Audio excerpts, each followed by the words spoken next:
Sampurasun wargi-wargi Sunda sadayana tepang dangu deui sareng simkuring dina aya channel. Ayeuna simkuring bade neraskeun hanca carita nyagi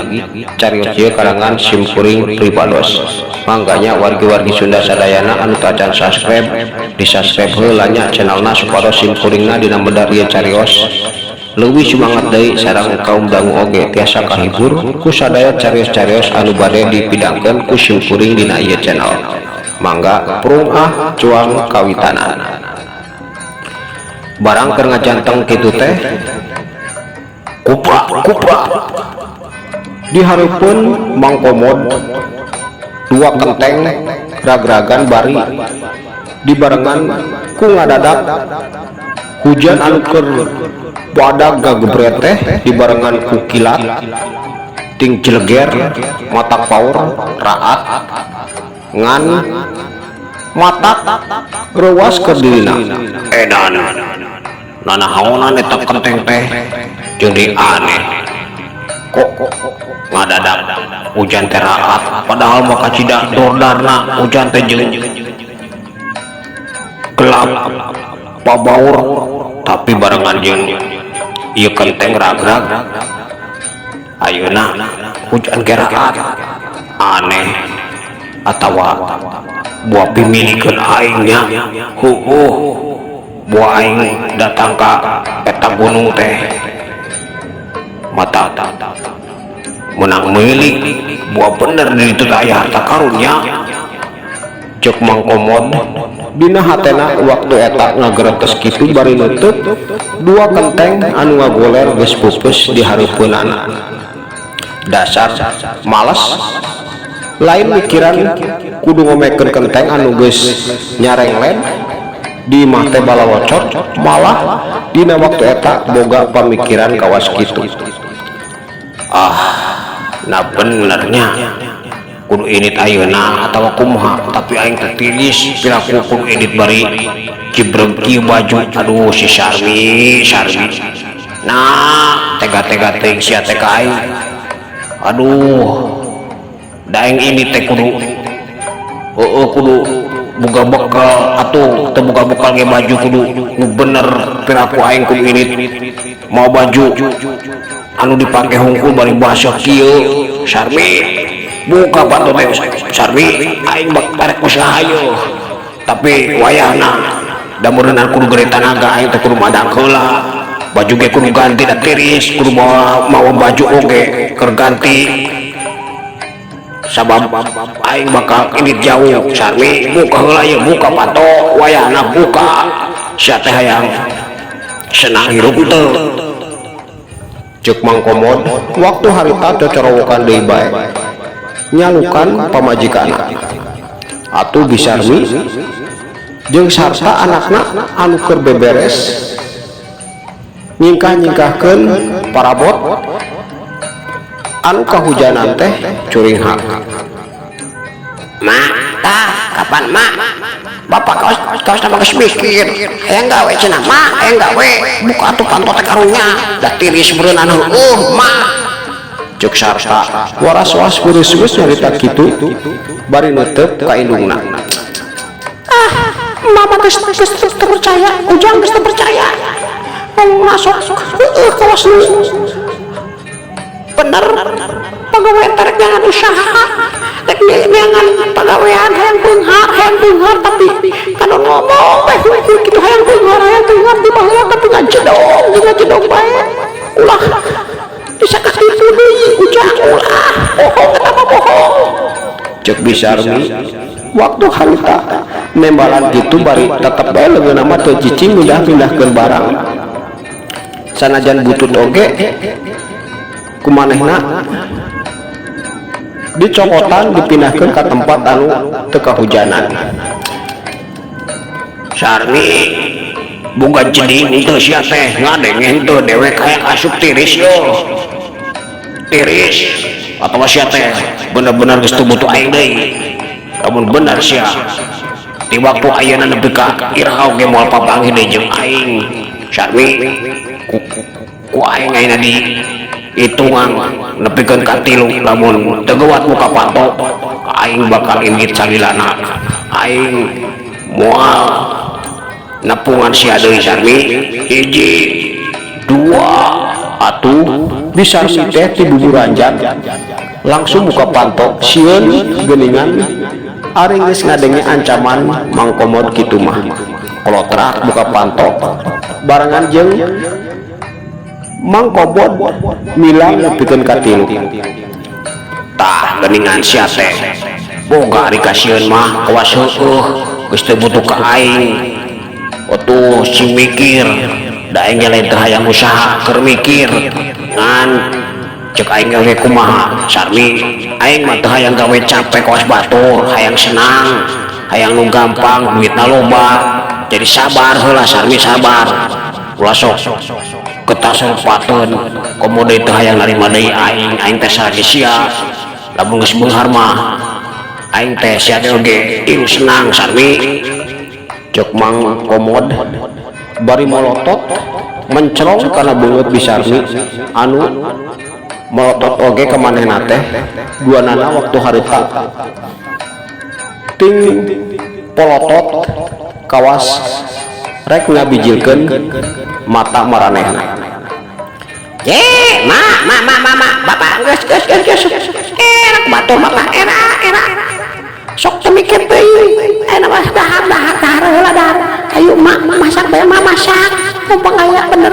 hubungan bapak teh bener sukan bae ka arep mah urang teu loba milik mah ulah milik mah harita sarta anakna teu cicingeun langsung misahkeun indung bapana anu keur silih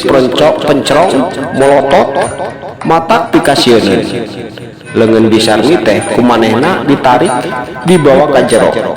Atuh Bisarmi waktu eta sanajan acan ngomong oge era meureunnan ku anak nama langsung ngoloyong ka dapur jeung deui da geus waktuna masak kabeneran mawa beas 1/2 liter pangmayar gawe teh dina poe harita mah dibayar ku beas 1/2 liter. Atuh mang omon ge waktu eta teu ngomong langsung muru ka jero ngaganti baju kusabab bener-bener cipreg jeung deui awakna teh ngahod-hod tiris ka cida dina waktu eta sanggeus ngaganti baju mangkomod teh diuk cinutrung bari tetep ngahulang deui bae anu aya dina pamikiranana dina waktu eta hayang geuwat datang ka gunung kancana anu geus kabayang ku dirina di eta gunung teh loba harta karun eta bae anu ku dirina dipikiran aing kudu indit ayeuna atawa isuknya tapi piraku lamun ayeuna mah kudu ditiris kieu isuk bae aing indit mudah-mudahan si Sarmi bisa dibawa damai beuteung teh da lapar hayang dieusian heula aja bagi cek mangkomod waktu eta harta karun eta bae anu aya dina pamikiran mangkomod dina waktu harita sanggeus nangtukeun niatna rek indit ngadatangan gunung kancana dina poe isuk manehna teh nangtung tuluy mulu ka dapur teu kawas sabihara-biharina biasana mah boro-boro hayang ka dapur lamun lain geus waktuna dahar mah tapi dina waktu eta mah kacida herana keur Bisarmi jeung sarta anakna sabab mangkomod waktu eta langsung diuk digigireun maranehna dina jojodog bari si duru dihareupeun hawu akang aya naon geuningan teu kawas desa sari hayang datang ke dapur kapan sangu teh acan asa kakang cek Bisarmi dina waktu eta nyaritana teh geus leuleuy meureunnan hatena geus tenang deui teu kawas tadi kacida ambokna jamu trot ka Mang Komod teh puguh ge kieu Sarmi cek akang oge akang teh keur neangan diusahakeun ayeuna geus kapanggi akang teh isuk mah bakal indit hampura sameme akang ayeuna indit akang teh rek menta di hampura bisi teu panggih deui dari umur mah teu apal komodi akang rek nyaba jauh rek usaha mudah-mudahan hasil Sarmi tah kitu sakali deui akang menta di hampura sabab akang teh rumasa tiba heula nepikeun ka waktu ayeuna urang geus boga anak sarta geus umur 7 tahun akang teh mata pikeulun maneh bae akang ge rumasa Sarmi tapi akang ayeuna ngarti akang rek usaha bener ayeuna mah rek usaha moal ngabohong Sarmi cek Mang Komod dina waktu harita langsung nyarita kitu atuh puguh bae Bisarmi teh jeung anakna malencrong tuteupanna teh kawas nemongkeun percaya jeung henteu lantaran geus biasa Mang Komod teh sok ngomong kitu pagawean rek neangan usaha kaditu ka dieu tapi ari indit mah henteu Sarmi sarta maraneh teh kunaon kalah neuteub aing kawas kitu nah teu percaya ulah curiga kawas kitu ayeuna mah aing teh bener rek indit isuk mah rek neangan usaha anu bener ngan cek aing oge aing mah hayang usaha teh anu senang anu teu capek tapi duitna loba kitu Sarmi sarta ulah malencong kawas kitu da aing teh bener ngomong teh cek Mang Komod waktu eta nyarita kitu deui bari leuteut pamajikan jeung anakna